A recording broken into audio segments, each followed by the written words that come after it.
1998, a desperate man walked into a gas station and committed a crime.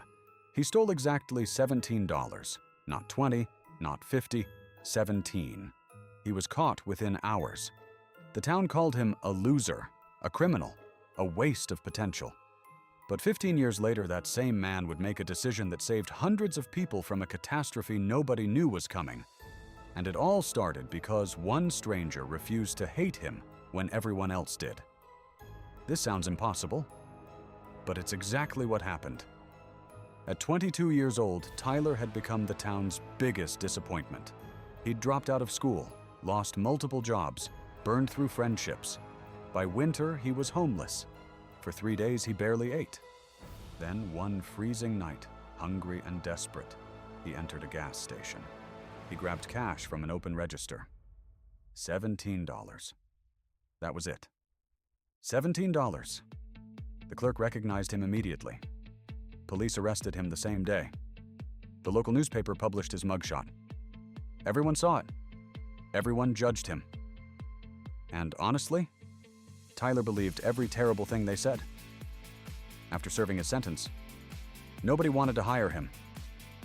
Weeks turned into months. Rejections piled up.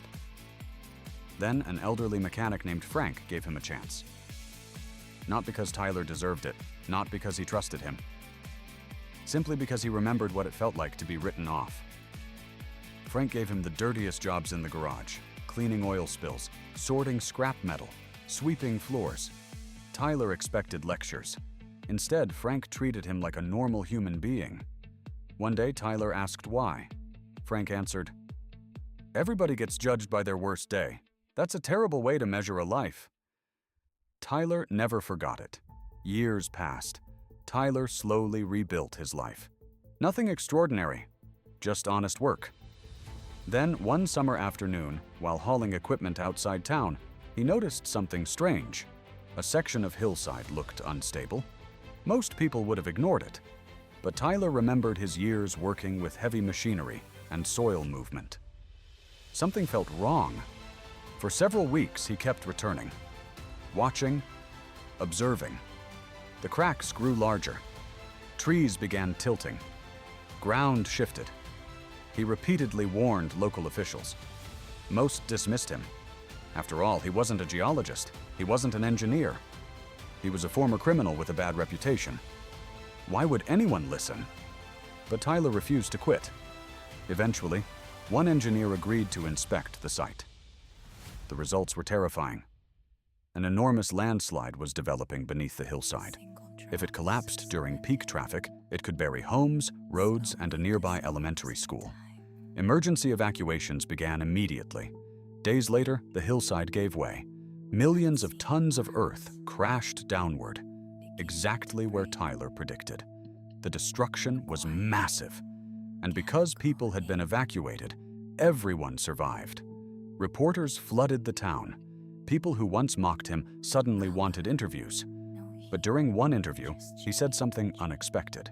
He claimed the real hero wasn't him. It was Frank, the mechanic, the old man who gave him a second chance. When reporters asked why, Tyler explained, "If Frank hadn't hired me, I'd never have learned the skills that helped me recognize the danger. If Frank hadn't believed in me, I would have stopped believing in myself years ago." Then he added, "People think saving lives starts with some heroic moment. Most of the time, it starts with giving someone another chance." Years earlier, the entire town saw Tyler as a criminal who stole $17. That was the label, the story everyone believed. Sometimes the person who seems lost is simply waiting for one opportunity, one mentor, one act of trust, one person willing to see who they could become instead of who they used to be. And sometimes, the person everyone gives up on becomes the person everyone depends on.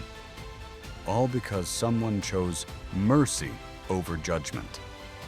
And that decision changed an entire town. Thanks for watching. Leave a comment and subscribe for more life-changing stories.